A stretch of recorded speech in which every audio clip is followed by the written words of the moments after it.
पंजाब का हत्या इज़्ज़त का जो कानून है वो एक बहुत ही ख़तरनाक कानून है, सहाफ़ियों के लिए भी और आम शहरियों के लिए भी।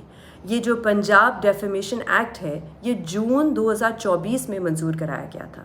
उस वक्त बहुत शदीद तनकीद हुई थी सहाफ़ी तंजीमों की तरफ से, सिविल सोसाइटी की तरफ से कि ये आज़ादी इजहार राय के ख़िलाफ़ है, लेकिन इसके बावजूद रातों रात ये कानून मंजूर हो गया और इस वक्त एक कानून है। ये जो कानून है ये हर चीज़ पे लागू होता है, चाहे वो ऑडियो हो, वीडियो हो, कोई तस्वीर हो, सोशल मीडिया पे कोई पोस्ट हो, चाहे फेसबुक, ट्विटर, टिकटॉक, इंस्टाग्राम। और इसके मुताबिक डेफेमेशन का मतलब ये होता है कि अगर आप किसी के बारे में कोई गलत बयान दें, फॉल्स या अनट्रू स्टेटमेंट, लेकिन इस कानून में कहीं नहीं लिखा हुआ कि गलत का मतलब क्या है, फॉल्स या अनट्रू स्टेटमेंट क्या होती है। वैसे तो ये कानून पंजाब में पास कराया गया है, लेकिन इस कानून के तहत पाकिस्तान में कोई भी शहरी हो उसके ख़िलाफ़ मुकदमा दर्ज हो सकता है, चाहे आप कहीं भी रहते हो। अगर आपका बयान, आपका कोई स्टेटमेंट, आपका कोई ट्वीट किसी ने पंजाब में पढ़ा हो तो आपके ख़िलाफ़ FIR हो सकती है। अच्छा, इस कानून के तहत जो फ़ैसला कौन करेगा कि आपने डेफेमेशन की है नहीं, वो कुछ ट्राइब्यूनल्स बनेगी, और वो ट्राइब्यूनल्स को हेड कौन करेगा, ये हुकूमत फ़ैसला करेगी। वो एक जज भी हो सकते हैं लाहौर हाई कोर्ट के, या वो ऐसे भी कोई शख्स हो सकते हैं जो जज बनने के अहल हो। इसका जो प्रोसेस है वो ये कि जो चीफ़ जस्टिस हैं लाहौर हाई कोर्ट की, वो 3 नाम भेजेंगी हुकूमत को। अगर हुकूमत को 3 नामों में से कोई भी नाम पसंद ना आया तो वो वापस भेज देंगे, फिर चीफ़ जस्टिस दोबारा नाम भेजेंगी, और इसी तरह मामला चलता रहेगा जब तक हुकूमत को जो नाम भेजे गए हैं वो पसंद नहीं आते। मतलब कंप्लेनेंट भी हुकूमत हो सकती है, जज, जूरी और एग्जीक्यूशनर भी हुकूमत होगी इसमें।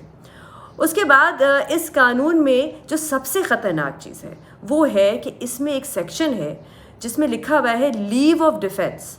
मतलब कि आप अपना, अगर आप पे कोई डेफेमेशन का केस करता है तो आप अपना दिफा भी नहीं कर सकते जब तक अदालत आपको इजाज़त नहीं देती, मतलब जब तक ट्राइब्यूनल आपको इजाज़त नहीं देती कि आप अपना दिफा कर सकें।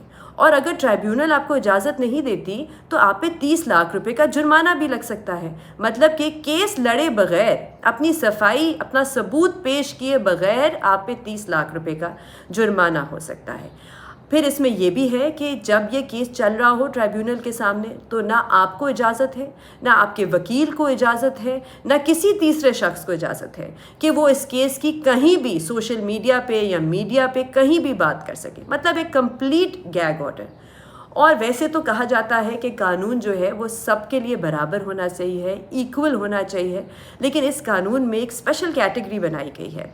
वो कैटेगरी है कॉन्स्टिट्यूशनल ऑफिस होल्डर्स की, जो इस कानून के मुताबिक है आपके सदर, आपके वज़ीर आज़म, चीफ़ मिनिस्टर पंजाब, जजेस, चीफ़ इलेक्शन कमिश्नर, स्पीकर।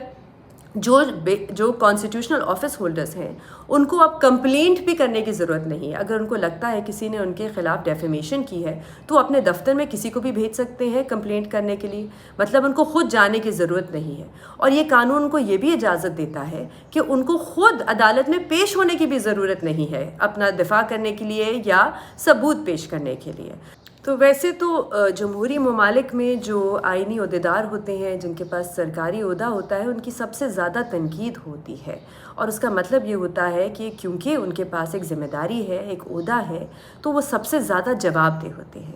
लेकिन इस कानून ने, ये जो पंजाब डेफेमेशन एक्ट है, इसने तनकीद करना और इन ओहदेदारों से सवाल पूछना एक जुर्म बना दिया है।